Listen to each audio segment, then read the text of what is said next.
What kind of fucking bullshit is like? Dude, he does this every week. The bad news is that civilization is crumbling around you. Wear a dog mask, cut your dick off, bomb Palestine. The good news is that you are not alone. There's butthole shaving videos. Feel bad for the minorities in LA for having to deal with the white people in LA. You have 5 till midnight, live every Monday at 8 p.m. where you join 5 Limp Bizkit Americans to laugh at the absurd nonsense of the end of history. Shit show right there. Sam, stop it!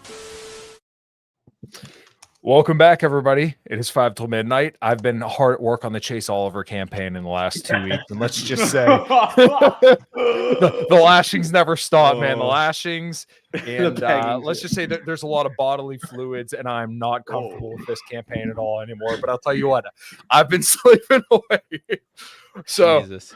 Welcome back to 5 till midnight. I've been gone for 2 weeks. Unfortunately, hopefully everybody enjoyed the last couple shows. I'm very upset I couldn't be here for the last one because of some band obligations. But here we are this weekend. Today we have our brother Jose Nino with us, man. How you doing? I'm doing great. I'm glad to be among the company of 5 Limp Bizkit Americans. I remember that. Yeah. That's just slang for five. I know this is like the right show. Yeah. That's just slang for 5 wiggers. Pretty much. Yeah. This is we're doing some Castizo nationalism. We've had two Hispanics 2 weeks in a row. We love that, having that here. Shit. Filling quotas, baby. Oh, well, welcome, man. So we're going to talk about Lebanon and Israel invading it today. We had not Jose. We have Jose this week. We had Pete Quinones last week. Someone else talk now. That was weird that you were going with something and you just stopped talking. Like, that's my bad. I didn't know where I was going. I gotta expect you to keep ripping with it.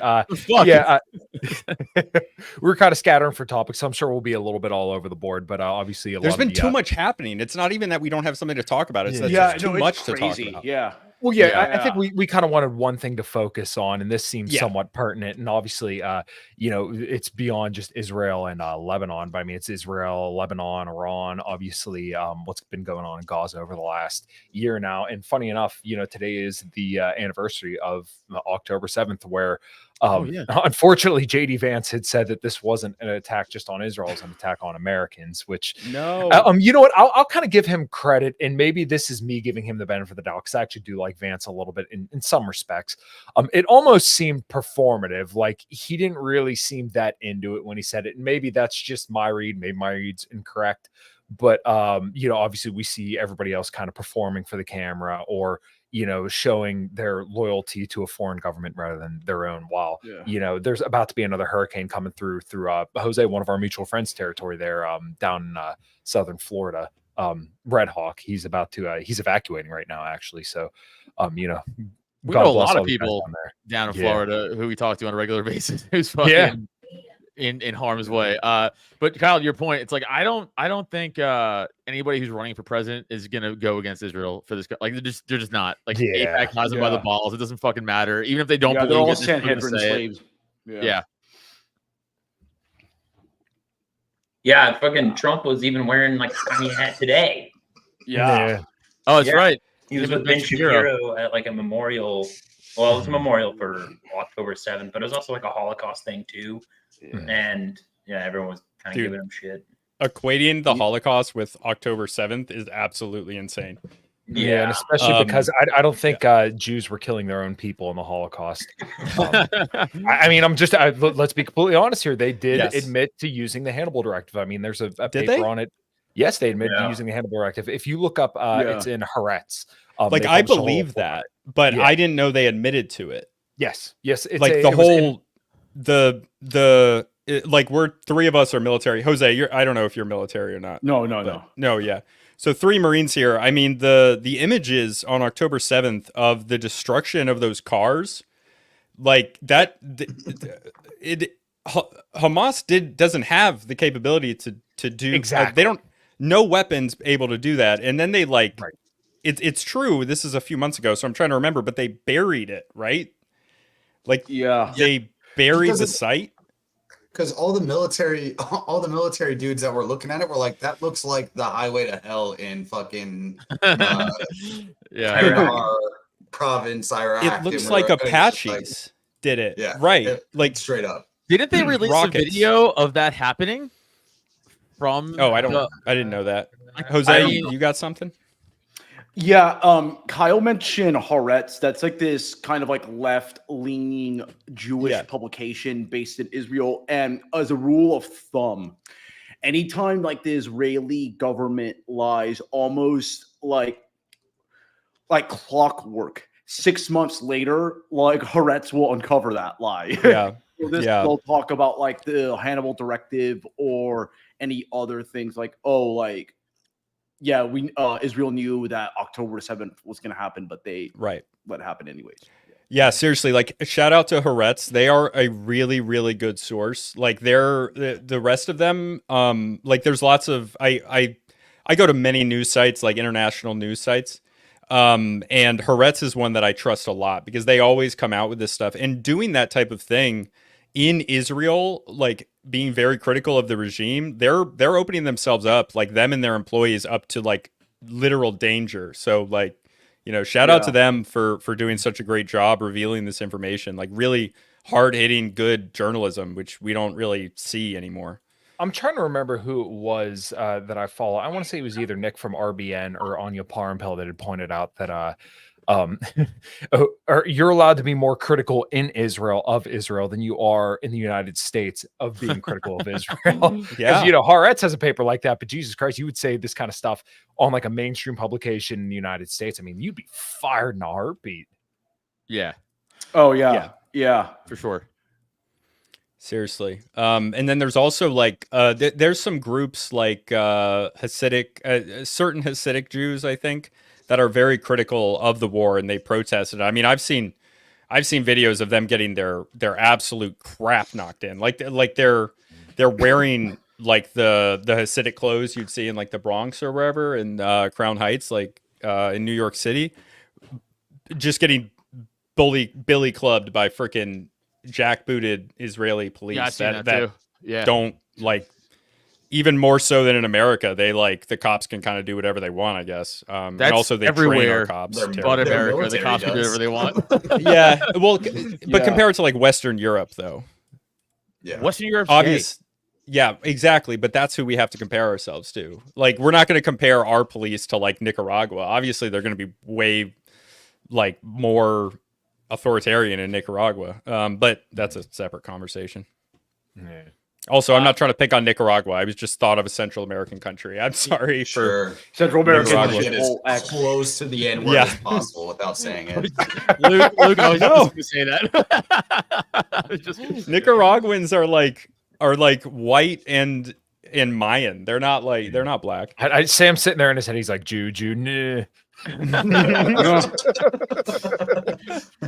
I mean, Nicaragua. I've been watching so much footage the last few months of like the IDF just using a single missile on like one dude, which is seems like severe overkill. That's Israel style, man. I mean, sniping paraplegics, sniping children. I mean, I'm sure you guys. Well, they're easy to hit, Kyle. Obviously, well, it's a smaller target. Yeah, well, you don't. They don't run as fast. Yeah, maybe they're like stormtroopers. Maybe they can't shoot. So they're like, all right, sit still, you fucking paraplegic. I got you. Yeah. He's wheeling away. Get him. It's like blowing in a straw. Like, yeah. Okay, let's be serious it's here. Absolutely ghoulish. Yeah, that's something like. Yeah. Well, I mean, have you seen some of the videos of? I mean, it kind of reminds me of what's going on in Ukraine and Russia right now too. Some of those videos of like the drone strikes or the POV drone strikes and stuff. It's just like people are cheering it, and that's the problem. Is like there's people cheering this on the Palestinian and Israel thing, and it's like, bro, this is gruesome. Like war-torn vets from Iraq and Afghanistan. Yeah, I've seen way too many images of just like dismembered children, like too much on the timeline. Like that stuff, like definitely makes it hard for me to like sleep at night. Just like that stuff is just ghastly. And we're joking about it, but that like we actually care. Like we don't want this to be happening. Everybody here, I mean, I don't want to speak for Jose, but all the rest of us are anti-war. Like we don't want this stuff. It's not like we actually think it's funny. Yeah. It's just like pro-war. Let's go. I'm pro-war against Zionists. Yes, against war. Jihad against that. Drone should be like the mustard gas of 2024. That should be like a war crime. That shit is so scary. Have you guys heard the story of Typo talking about this in his when we went to college? Yeah. We went to college for a little bit. Typo, go ahead. Tell him about So I was in a class. It was called critical thinking. It was basically just a political debate class in college, and so the teacher assigned your position on whatever the topic we're debating. So he knew I was a Marine. So he put me on against drone what did he put me on? No, you were against. Yeah, I was against drone strikes. And he put the because Iraqi he thought that you were going to be pro. Yeah, he thought I'd be pro. And he put the Iraqi kid on 4 drone strikes. And we were having a debate in class. That's crazy. This is a little awkward.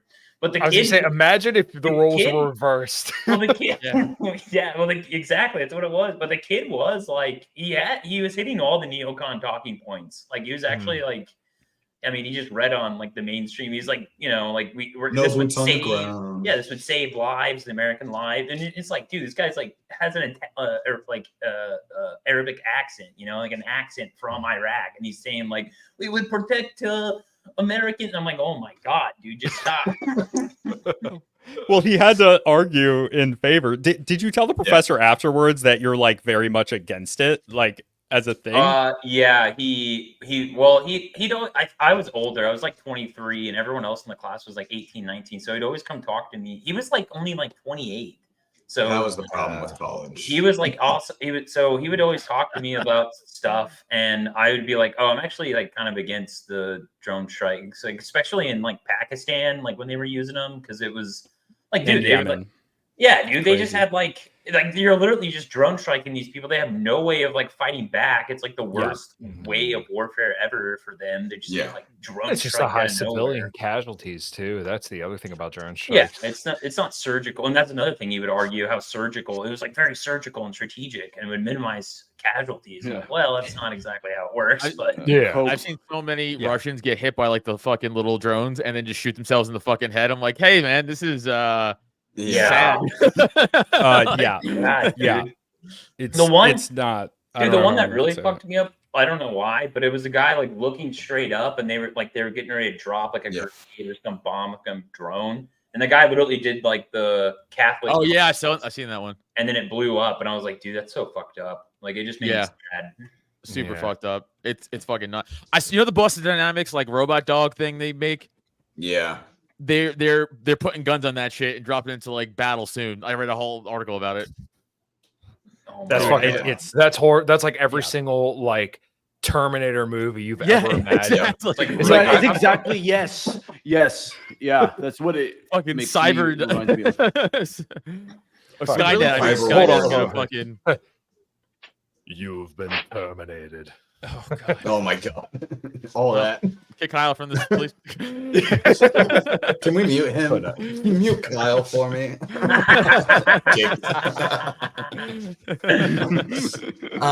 But no, this is the problem. War is hell, man. Like that's basically what this is, and what's going on with Lebanon. I mean, with the drone strikes that happened coming back at Israel, everybody acted like it was. Or from Iran, the ones that sent from Iran back to Israel, everybody acted like, oh my God, I can't believe this is happening. And it's like, what do we expect? Like, what do we honestly expect? Right. And well, on top of that, you know what the fucked up part about that whole situation was too? Is that the only person who died was a fucking Palestinian. Was a Palestinian. Yeah. Did you see that video? That's awesome. That's crazy. But that also speaks to like the situation going on. Like Israel will literally indiscriminately bomb, and Iran retaliated, and like literally no Jews died. They just hit military bases and like was supposedly like a Mossad. Yeah, because Iran's foreign policy has largely been characterized by restraint, and I think that's a lot of the surrounding countries because they realize that like, hey, if we start fucking with Israel, the big brother may come over and we may be wiped. Yeah, off Uncle fucking... Sam Bostein's gonna jump in. Yeah, yeah exactly. Uncle Sam Bostein's definitely coming over. So basically, that's why Iran has always said like, "Hey, we're not really going to get too carried away here." But there was an article recently. Dave DeCamp covered it on antiwar.com, and I think he said something. Yeah, he's awesome. I think he said something to the degree of like Iran said that like they're kind of doing away with restraint, but they don't want war. So basically, they're kind of like, hey, if you fuck around, you're going to find out. And once again, the whole deal was that they've only hit military targets. I mean, these last 2 times that they retaliated, they only went for military targets. Dude, the video. Just to go off your point, Luke, the video of that bomb hitting that guy, it was, I mean, it's sad, but it's comically, it looked like a fucking Acme Anvil from Looney Tunes, just dropping out of the sky and hitting him in the fucking head. That was wild. Talk about worse luck. All right, let's talk about this guy was like mid-20s, probably mid-30s in Palestine. So has already got the shit end of the luck stick. You know what I mean? Yeah. And he's walking around at like 3 a.m., probably not having a good day, so still having shitty luck. Year. Yeah, definitely not. Who knows what he's already gone through in the last year, really. And then is just walking around at 3 a.m., so probably had a really shit day, and then has a fucking missile that blew up fall on him. Like, that is crazy. Like, you're probably just like, man, my day can't get any worse. God hated that guy. Like, I don't know how to explain it any other way than that, because that is crazy. The amount he was by himself. What are the odds? Like, I mean, the actual odds, like very mathematically, low. Of a random ass, incredibly. But part of the missile hitting him in the fucking when tens of thousands of missiles are being fired, the odds are not that low. It's like it's going to happen eventually. It was like 100. It didn't look like a lot. Like 200. No, I know, but like that would happen at some point over a year's war where they're firing tens of thousands of missiles. Well, yeah. Like if you do that, eventually something unlikely is going to happen. Yeah, and it's like such a dense population in Gaza that if any shrapnel falls in Gaza, there's a good chance it might hit. He was by himself underneath a street light. Yeah. And the camera was, it was like, really, God did hate that guy, Luke. You're right. God, it's like, we're going to have you under a street light for full view. A camera's going to be pointed right at you, and you're going to get comically hit in the head by alone. And 7 billion people are going to watch it on the internet over and over again. And they're going to pretend that you yourself were a terrorist, even though you were probably just a guy. And then 5 Limp Bizkit Americans are going to make fun of you on a fucking shit tier podcast.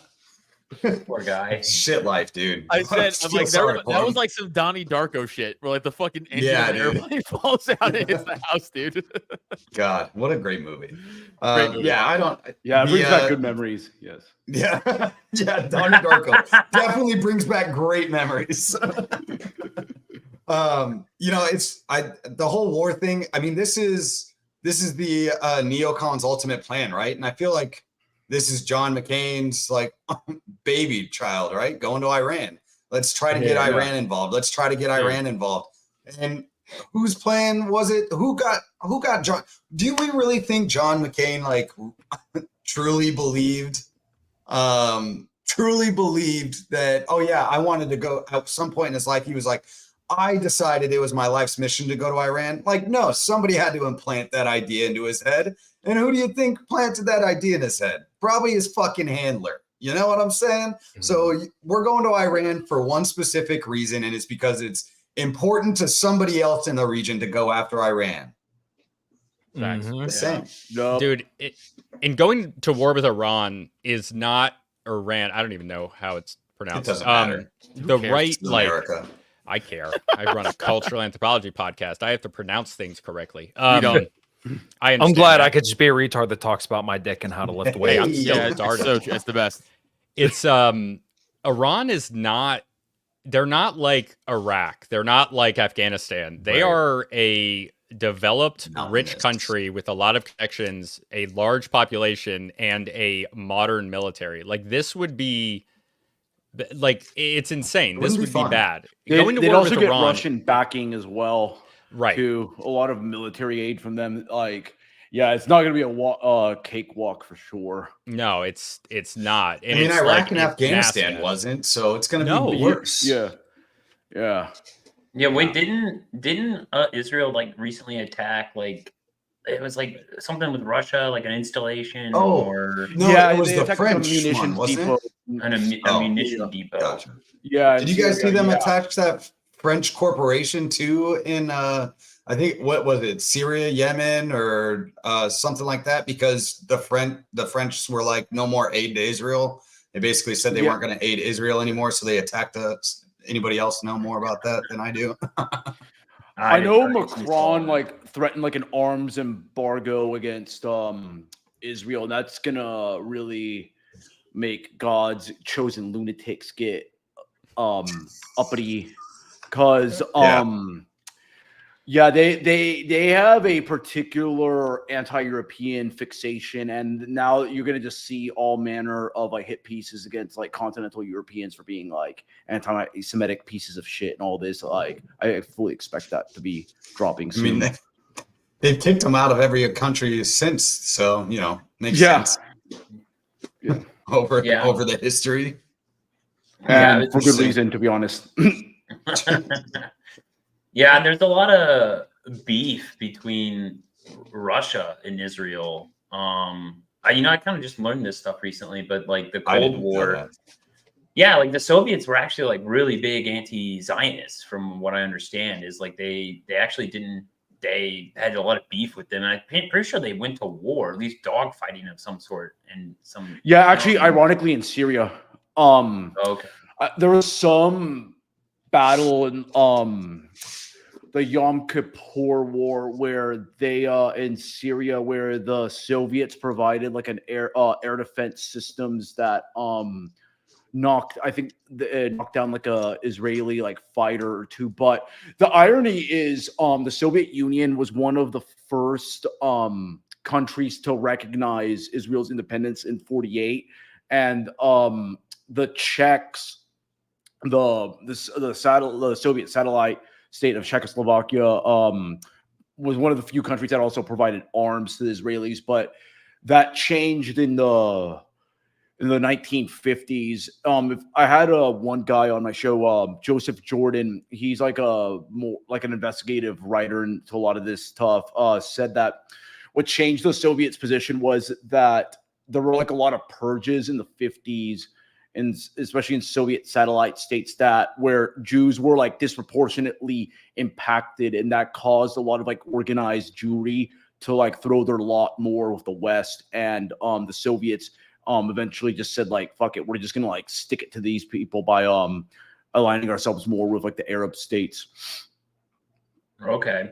Yeah, it also makes sense from an ideological standpoint as being like an anti-imperialist, ostensibly anti-imperialist. Obviously, the Soviet Union is in practicality a imperialist state. They just were, but ideologically they were aligned with other people who were, either actually anti-imperialist or pretending to be for some reason.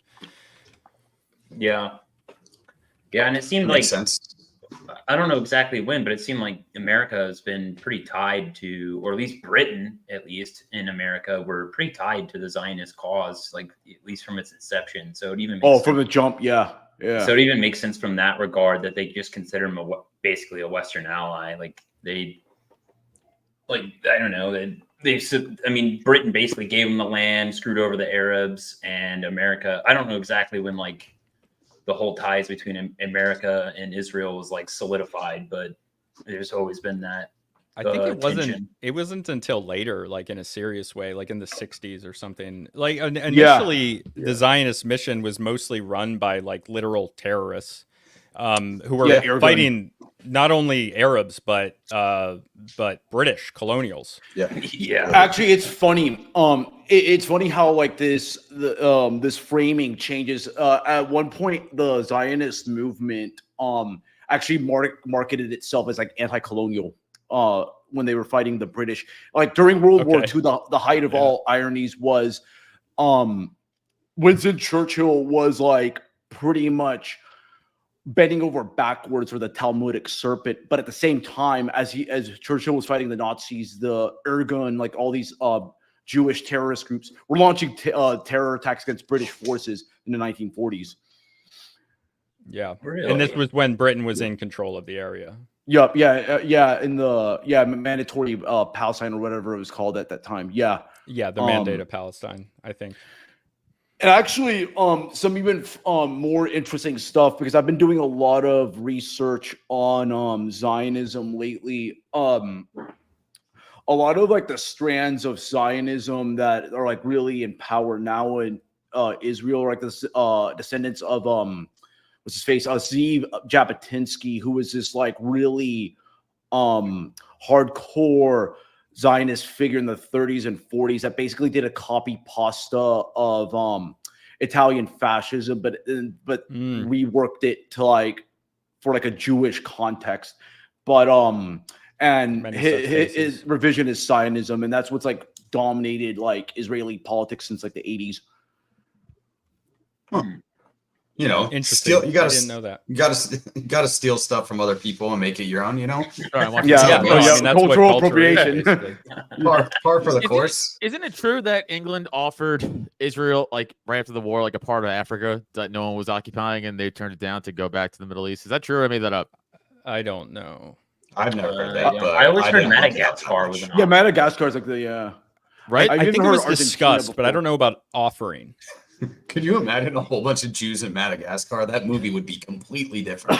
I think they should have just given them Baja, There's so many lemurs here. I don't know what to do. Oh, listen, my sinuses. Mr. Benelli, you're such a fantastic moron. Look at all the Palestinians in Palestine. They're fine there, and the Jews could be. Hey, they might get Argentina with Malay. Yeah, dude. Well, or Mexico with their new president. Yeah, Steinbaum, Mad Max. Yeah, she's sending the hurricanes over, dude. That's opening the gates of Toledo. Well, they do control the weather. So yeah. Did you see she was asking Spain for an apology? Spain's like, oh, I did a post about baby that. Killings will stop. So actually, fucking meme. Here's Jose. What's your ethnic background, if you don't mind me asking? I was born in Venezuela. Oh, okay. My dad is like full blown like white Spaniard, like part Basque as well. My mom's Basque, more like very common, more like African Caribbean. Yeah. Okay, Gotcha. Cool. So like there was this caste system in Spanish America forever. There was like it broke down by like percentages of blood quantum, basically. And this was true in Portugal very similarly. Like there were peninsulares, which are Spaniards from Spain or Portugal. And then there's mestizos, which originally was half and half. It was you're half Native American or half indigenous and then half Spaniard. Castizo is 75% Spaniard, 25%. And then if Castizo had children with a Spaniard, full-blooded Spaniard, either a Criollo or a Peninsulare, Criollo being if you're born 100% Spanish, they're legally a Criollo. So there's obviously like, and then there's similar ones for mixes with black. There was like 16 of these castes, man. It was crazy. It's a very intricate system. So Mexico and other countries as well, like when you get into like the 19th century, into like the time of nationalism and into the 20th century, the modern Mexican state, I don't know much about Venezuela, but in Mexico, like their republic starts in the early 20th century. It's like the third or fourth Mexican republic, but that's the current iteration of their government. And essentially their founding myth, like I'm not saying it's fake, but myth in the sense that it's like it's the country's mythos, idea, like right, exactly. National story. It's the mestizaje.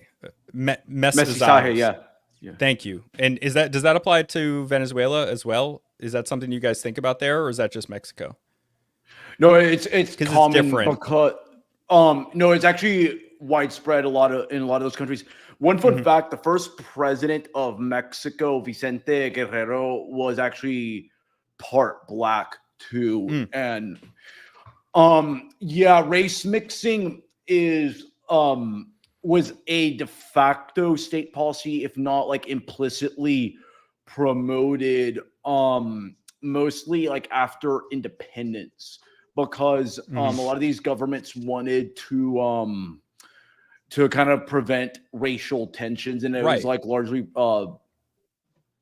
boosted. Like in Venezuela, for example, you'll see dudes with like very Italian sounding names that look like they're black, or like they look like a typical person from a Caribbean region. And yeah, that's like pretty widespread. Some countries did though, like especially like Argentina, which is like essentially like a pan-European ethno state, as well as like Uruguay. There was more of an obsession though of like bringing in as many Europeans and whites as possible. But in other countries that were more mixed race, the tendency was to promote racial mixing. Though, funny enough, when you look at certain migrant groups, like the Arabs that came to Latin America, like Lebanese, Palestinians, or Syrians, they actually like rarely mixed outside of their groups. They generally kept to themselves. That is where you get though. What like I study the Mayans, so I love like the Yucatan Peninsula in Mexico. And the pork they do there is like shawarma in their tacos. So it's like pork shawarma taco. It's so freaking good. Sorry for interrupting. You had more. No, I was just gonna say, isn't it crazy? Uruguay, doesn't it sound like an Eastern Bloc nation to everybody? Like, is it just me? It sounds like an Eastern Bloc nation. It sounds Slav as fuck. For the longest time growing up, every time somebody brought up Uruguay, because it was as a joke, it was always, "Oh, are you from Uruguay? Because you're a gay," kind of thing. Like that was like a joke in my high school or whatever. And I just assumed it was in Eastern Bloc. I hate those jokes. It was in Eastern Bloc. I hate those jokes because my grandfather's Hungarian, and I had to listen to, "Oh, are you hungry for turkey?" every week for my entire life. Fucking idiots. Dude, my name's Luke. Do you know how many times I got Luke Skywalker jokes? Or just Luke Skywalker. My last name is Nutter. I got you all beat. Yeah, dude, you were fucked. Yeah, I get El Nino all the time because I mean my last name is Nino, so right, right. I can see that. It's the weather thing, and then it's also just boy. Yeah, nobody like that sucks. My last name, so but everybody was just like, "Hey, Kyle, you monster drinking freak." Idiot. That's what we called Kyle's. The stereotypes. Where's your green monster? Where's your green monster? Are you gonna punch a wall? Are you mad? It's a white one. I drink the white ones, motherfucker. And you're a freaking metal musician, which is perfect. I know, dude. Yeah. But the mestizaje, it's like, did I pronounce that right? Doesn't matter. Mestizaje. Yeah, mestizaje. Yeah, correct. Mestizaje. Like, that's the founding myth of Mexico. Like, that's like their cultural fabric. And the idea of like the president attacking that is really, really bad. Like, you want to blame Spain for, number one, the colonials from Spain. That's you guys. Like, the ones that stayed there, that's you guys. And that mixed with the population, like Mexicans are mostly a mix of white and Native American. There's a little bit of African and there's some Asian as well, but it's white and the mestizo. Mestizo became a word that meant a mix, and the majority, whether or not it was true or not, of Mexicans started identifying as mestizos, even though it didn't match the original definition. So like going out and like that's a huge rift. Like that's extremely dangerous in my view for the Mexican culture to have the government coming out against what is essentially their own founding myth. It's scary. Oh yeah. And it's like, is Spain really gonna apologize? Spain's gonna look at you like, bro, what? Like, are you kidding go me? fuck yourself. Yeah, you're a country because of us. Like, what are you talking about? You guys exist because I allow it. I tweeted that the new president's Jewish, and I was like, the Jews should apologize to Spain for opening up the gates of Torah. So the gates of Toledo, you mean? Oh, Toledo. Toledo. Yeah, I mean, some of those shekels, when you say that, shekels, people will say that you're being like anti-Semitic if you say that. And I don't say that personally, because people will perceive it as anti-Semitic. But at the same time, like when you're asking people to apologize for historic wrongs, why is one group not allowed to be criticized for it? Like allowed to be criticized. Yeah, it's what's kind of crazy with the whole narrative with them is like, no one's allowed to look back because it's just like, oh, the Holocaust happened and we just hated them for no reason. Like Germany just all of a sudden one day woke up, elected a madman, and just started murdering them everywhere. And it's like, okay, fine. If you like, yeah, you can say what Germany did was wrong. Sure. Like, that's fine. Like, I think people can blame other countries and ethnicities for things that they did to their people. Like, that's just Let's be clear here. The Holocaust was not good. Like, regardless. Yeah.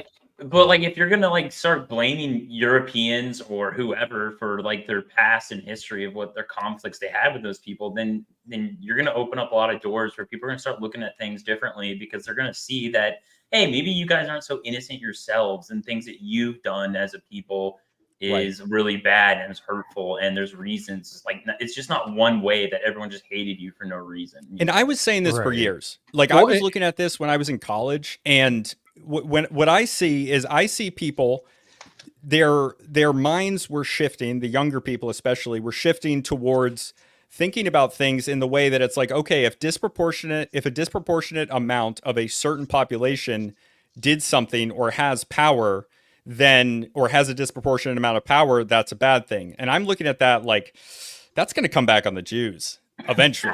Like that line of thinking. Well, and like, I want to tie back to something that Typoed said. About how like when which I'm saying, I'm sorry, Kyle. Which is a bad thing, I think. Like the results of this type of thing is very bad. That's what the results of the thinking is bad. Yeah. Right. Yeah. Right. So like sorry, Kyle, it's always fun. No, it's okay. It's always funny when they say, oh, well, why do none of the neighboring states want Palestinians? It's like, okay, well, if you want to apply that logic to the Palestinians, now apply it to the people who live in Israel, because then you start having to ask when they've, why have they been expelled from so many countries? And, people can say, oh, well, 109 is anti-Semitic. Okay, well, can we actually have a conversation about where these people came from and why they had to keep nobody wants to talk about that. Yeah, exactly. No. But once again, it's very inconvenient to the same people who want to say, well, why does nobody want Palestinians? Why does nobody want the Jewish Zionists? Let's talk about that. Well, there's also something very simple, which is that like countries have cultures, and bringing in a lot of people from another place is inherently destabilizing. It is like from anywhere, basically. There's certain countries like where dropping 20,000 Haitians in a Springfield, Ohio town. You could even if you could probably drop 20,000 Canadians. But that's it. That's the only one. Well, no, and that would, honestly, if you took a whole bunch of white people from like where I live, let's say, and dump them in the middle of China, it'd be a little bit of a culture shock, because we're not establishing their cultural norms or society or anything like that. Absolutely.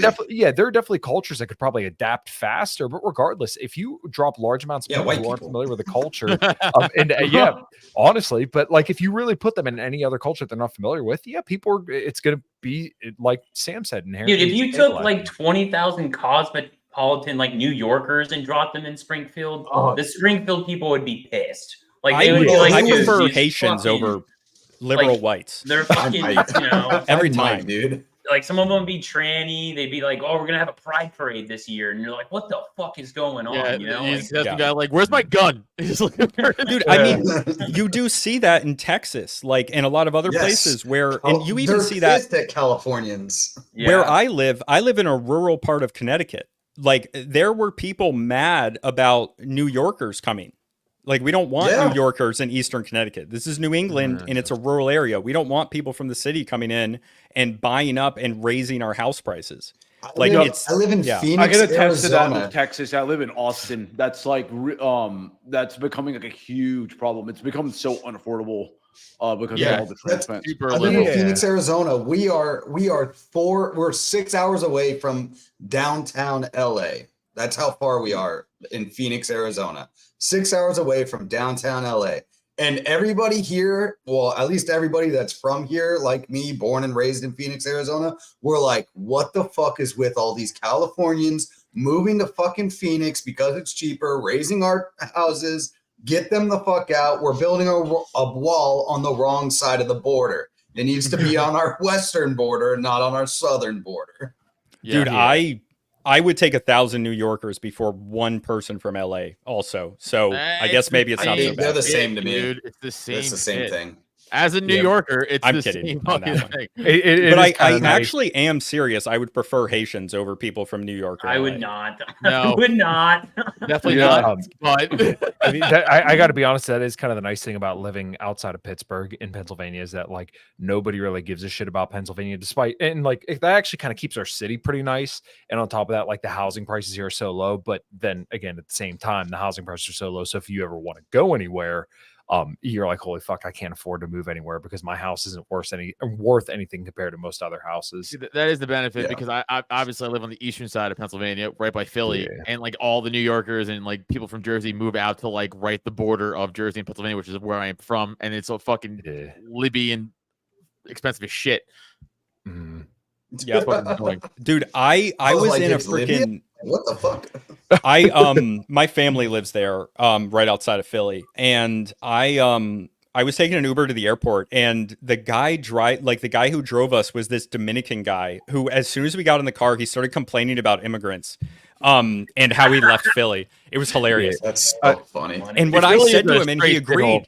The immigrants from 10 years ago, which is like when he came over, they're not the same as the immigrants coming. Well, so that's it's what not the same guys. Funny enough, Sam, your our dear friend Ryan Stone has always brought this up about like Canada. Dude, I do not have a problem with it. Yeah, I know. I'm just fucking. He actually brought up the how can he slap thing the one day. I'm like, oh my god, this is too fucking funny. But anyways, he always brings up how like a lot of the immigrants, once they, it's like a generation past, then they look back and be like, fuck all these new people coming in. And for me, like the little story I always think about.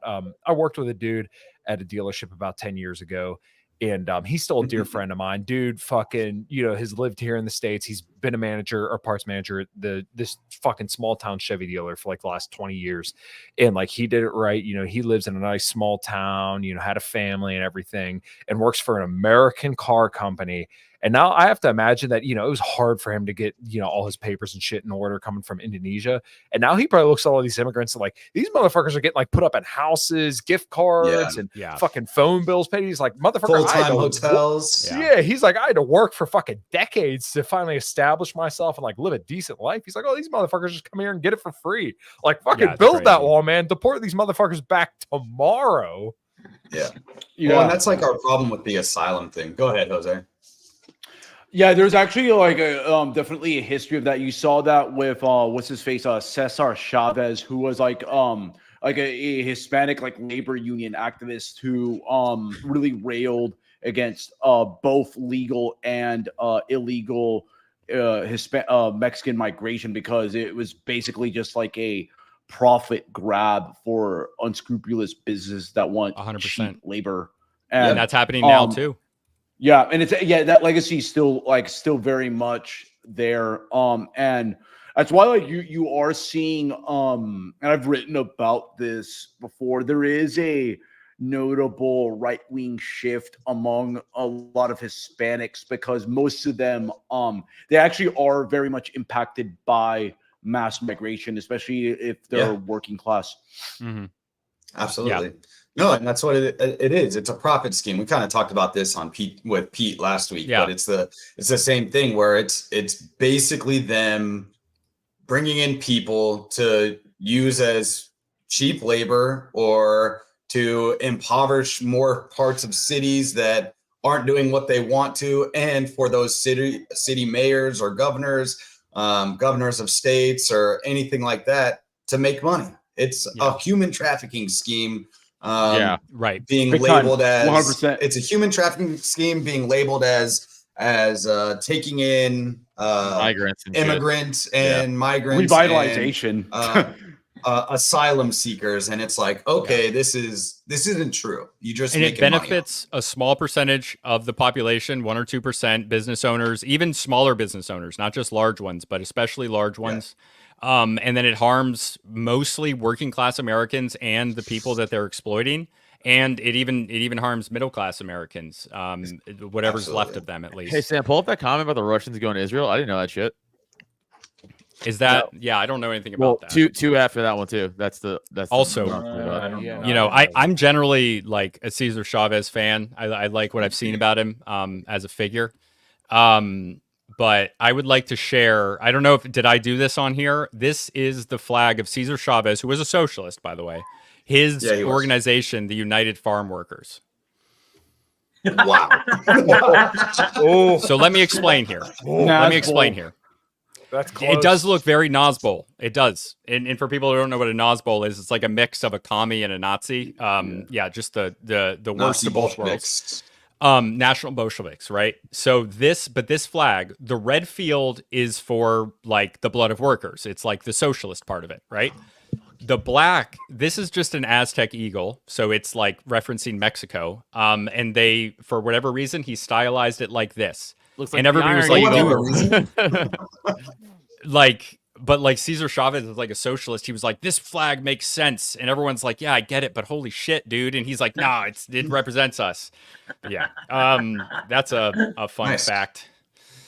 That's a damn, I didn't know that was his flag. Do you know how many schools and street names there are and it's called Cesar Chavez in Phoenix, Arizona? Yeah. Oh yeah, in Austin as well. Man, insane. Oh, yeah. Really? It was the whole Southwest. It was really big because kind of like he did a lot for farm workers. He really did.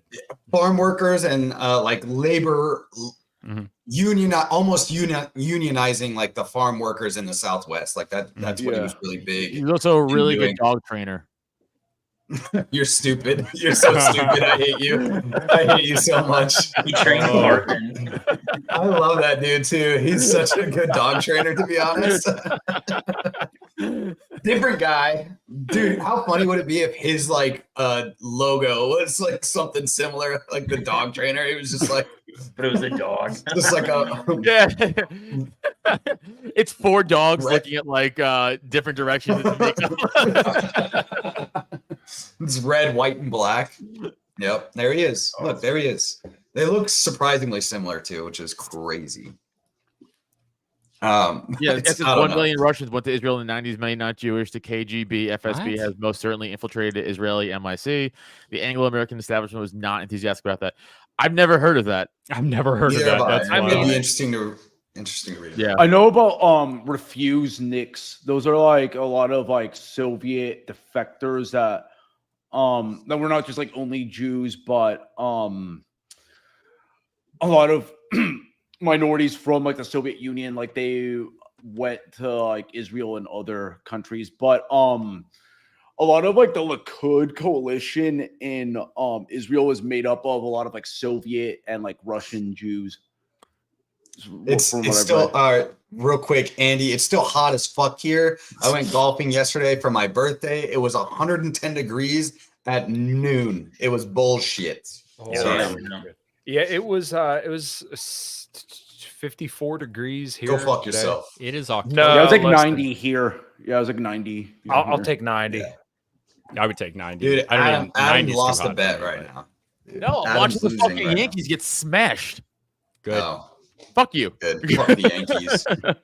They were losing 4-1. God damn it. Adam's the most pro New Yorker, anti New Yorker. Like, I'm from there, so I'm gonna root for my teams. But yeah, the city sucks. You're Staten Island. I'm from Staten Island. It's different. I'm sorry, is that not New York City? You fucking lib shit.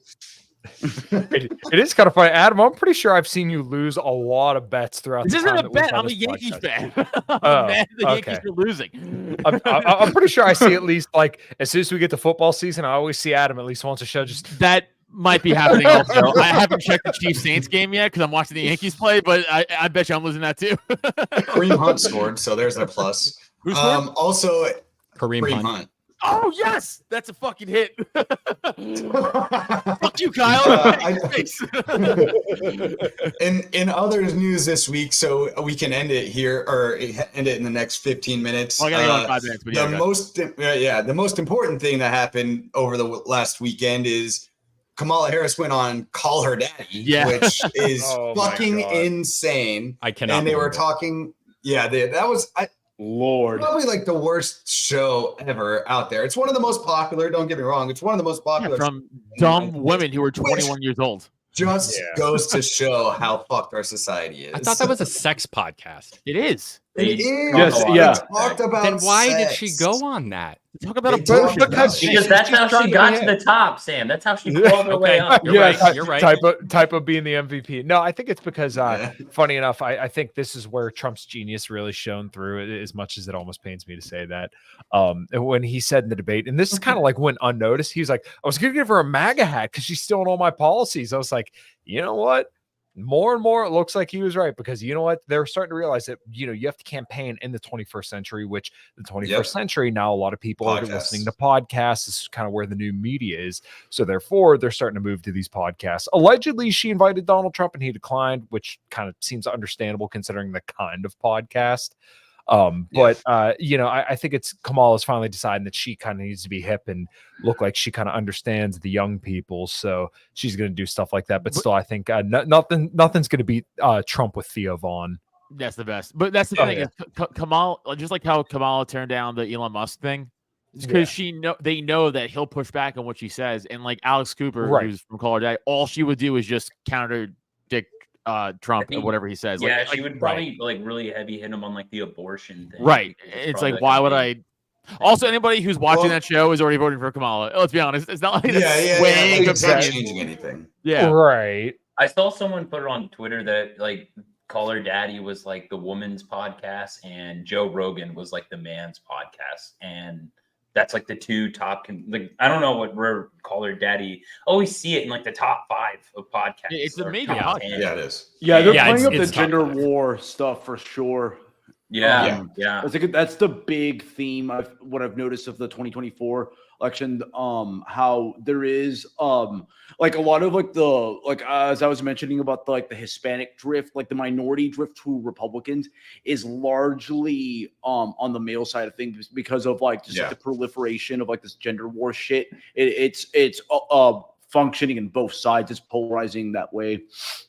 I think it's happening the same way. It's happening in a lot of countries. In the black community too. Crazy. The black community. Oh yes, exactly, yes, yeah. Like the Hotep stuff. Fresh fit. Yeah, Hotep stuff, and then just the the LGBTQ plus community is not very welcome in a lot of Hispanic households and a lot of black households. Like it's just not. Yeah, and it keeps getting statistically black more people and more. are the most homophobic. Well, I think it kind of there's goes, a lot of statistics they feel that they're the most. Yeah, when you start when you have a global sexual marketplace, and then women start to kind of drift more and more towards looking like a higher status guys. You begin to have, people talk about like the Arab summer and stuff like that. But I think it's almost like a microcosm of that kind of happening right now with a lot of different populations where the men don't see as much sexual opportunities. So they begin to feel a little bit more and more radicalized, like they need a little bit more and more political representation to kind of change the sway of things. So that's why I think a lot of this gender war stuff is being, I don't necessarily want to say pushed, but it's why people are talking about it as much as they are, is because just the shifting global sexual dynamic is much different than it was even 10 years ago, let's say. Oh, 100%. Yeah. That's a whole other rabbit hole there. Yeah, it is. That goes down something, even crazier. It's just, it's a wild time to be alive. I did see, I don't know how true, there's a few polls that after Kamala Harris did the Caller Daddy thing, that the polls actually went up for Trump. And some people were saying that it's legitimately because she started it's not a completely scripted interview. She actually a lot of it's off the cuff. Even if they even if it was predetermined what the topics were be about, it's supposed to be more of a free flowing conversation, and she literally can't do that. So it's kind of funny because actually the freeform podcasts are actually kind of where Trump shines, especially the Theo Vaughn one, because he came off as human, right? Genuine. Right. You came off like an actual person, whereas a lot of politicians are used to kind of doing short bursts, news clips, mainstream media stuff. So in these, it kind of really brings them down to earth and, kind of makes them have to act like a normal person, which obviously they're not very used to doing. 100%. Yeah. And I mean, it just made her sound more like a wine mom than she already did. It was because she's sitting there talking about sex with a 23-year-old, 25-year-old white woman. This is not appealing to the base. I saw somebody they were like, oh, the campaign's going so poorly for Kamala that they're putting white people in the ads finally. Yeah, It was so like, that oh, too. Yeah. So I'm looking at the poly market thing right now. Trump's lead's up to 8.6% of the odds, which I think matters yeah. more because it's actual the betting poly and people are market's good. spending money. It's actual money. So Right. it's like and some fucking dumb shit lib was like, this isn't based on polling metrics. I'm like, yeah, no shit. It's like saying like Exactly. that's like It saying has actual more. stakes. exactly. And my comment to him was I was like, that's like saying Vegas doesn't have any real water, like, it doesn't hold any water for football betting. It's like no, they do, because that's what the fucking people bet on. It's like, do they know what the fuck they're talking about? It's so fucking annoying. But yeah, so he's up to 54%. She's down to 45.4%. Yeah, that's what I wonder saw. what it was. I wonder what it was in 2016. Like, was Trump favored, or was he like a big underdog? I'll look it up. I'll look it up. From what I remember, it like the polling was actually more favorable of Biden in 2020, but for how it's No, I gone meant for the Trump, betting market. I'm just. I don't think the speaking betting to- markets were around as much then. They were. I don't know. I remember that. Oh, well, my they weren't bad. around as Okay. much. They weren't around as much, but they were around. I just know Sorry, that go ahead, Trump, Typo. Trump usually does like better than his polling. Like so Yeah. if the poll says that like Biden's in the lead, then it'll probably be like close. And it was a close election. And this one is saying that it'll be like, I mean, every poll I've seen, maybe it'll change in the next few weeks. Yeah, It's like neck and neck. Like they're Yeah, like it's really mostly a close. dogfight. Yeah. That's what I've seen from most polling too. But that's Cool. if there's no, Tom. Wait, you said Foolery in this 2020 election. typo or 2016? 2016. No, 2020, Biden was doing better. 2016, all the polling I saw was like he was going to get wrecked in his election. Right, by but that's why I Hillary. wanted to know what the betting market was saying. Oh, I think it was. Okay, never mind. Hold on, wait. I wonder if he was like a big underdog. Can you imagine you had like plus 700 odds for Trump to win in 2016, and you're just like, I hit it big, like Yeah, let's go. Yeah. that would be a big one. The night of, like that'd be dope. That's like I don't know. That's like It's like hitting trying to November think of 3rd, it was, seven-way parlay. in 2020, November 3rd, he had a 33% chance to win. They also stuffed the ballots, so that makes sense. But yeah, Vegas got the call. Vegas got the call. They were like, let me look at 2016. Does it go back that far on that app? I'm trying to find out. You can search it. That'd be dope. I don't know. I just think it's interesting because I think it's a better polling metric than any other polling metric because, like everybody said, there's an actual stake in the game. Yeah, It's where I the can't money find one is. for 2016. No, Yeah, damn. I don't know if it That'd be no. interesting. If anybody finds that, maybe I'll look for it after this. We'll see. All right, I gotta go, But- boys. Yeah, Okay. it's about that time too for me. Hey, So Jose, I got one last question for you. I hope this All right. doesn't open up too many cans of worms. But what is your opinion on Trump and Bibi's relationship? Oh,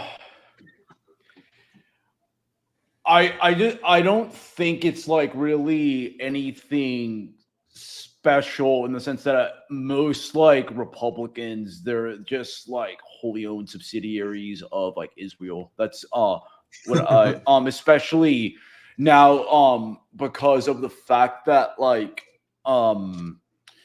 with this whole so-called like realignment that you're seeing in U.S. politics of like the working class gravitating more towards Republicans and financial elites going more towards Democrats.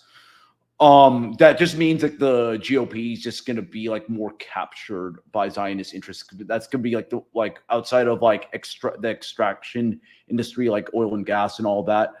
It's just going to open up like a vacuum where like the Zionists are just going to control Republican politicians. But when it comes to like how fanatically Zionist Trump is, I'd say he's like about par for the course for Republicans. There's like a lot more that are much more like bootlickers, like Lindsey Graham, for example.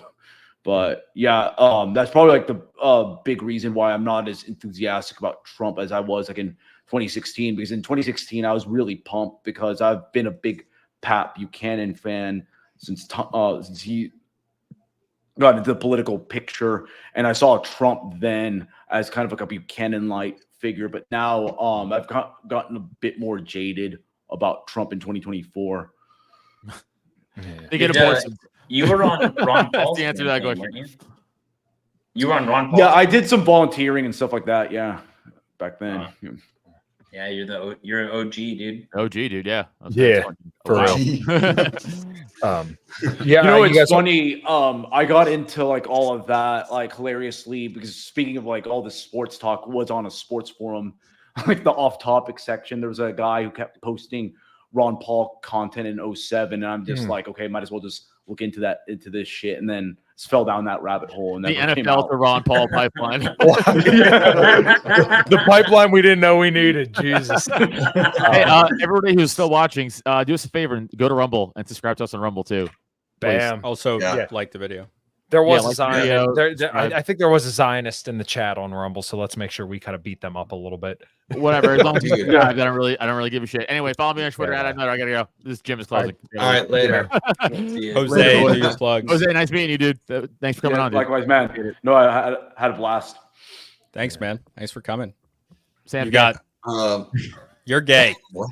You're a Giants fan.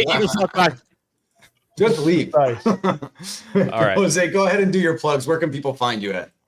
Yeah, you can follow me on Twitter X at Jose Al Nino, and then I have a Substack as well, Jose Nino Unfiltered, and that's also where my podcast El Nino Speaks is at, and I have a YouTube as well that I just recently launched. But given like the spicy nature of the content, it's probably not going to last long. So, Substack is probably your best bet, where you can find my podcast as well as iTunes and Spotify. Dope. Perfect. Yeah, follow me at Keep It Real Luke on X and at Biting the Bullet Podcast on X. And maybe we'll have a show this week. Dude, they're yelling at you in your Discord. I know. Oh, fuck. I forgot about the Discord. Yeah, I know. Follow me on MySpace. There, yeah, in Liberty and Health, obviously 5 till Midnight's A Common Crown. And I think that's all I got. Komatovk on Twitter. Obviously, I just cleared 4,000 followers after having a viral tweet just talking shit about Russell Brand. Let's go. Oh, yeah. Dude, my biggest tweet was making fun of a Jewish girl. So that's. I saw that. That had like 500,000. Didn't that have like 500,000? It had like 600,000 impressions, and I got like I don't know, like 15K likes. That was like the biggest. Jesus Christ! I didn't even say anything. It was just like the FEMA. What's her name? I don't know her name, but the FEMA. Jocelyn Rothenberg. I think it was something like that. Yeah, and it was the FEMA like what do they call it? The people that talk in the media, not the press spokesperson. Yeah, the press secretary or whatever it's called. But I just shared a picture of her, and just her nose is just so obviously so big, and it was like that. I didn't even have to call it out, dude. I didn't have to say anything. Everyone knew. Me too. So, happy Kyle, birthday. Thank you. Kyle, I think you know what to do. Oh, yeah. Oh, my bad. Where is it? I haven't hit this fucking thing in so long. That's what she said. Oh.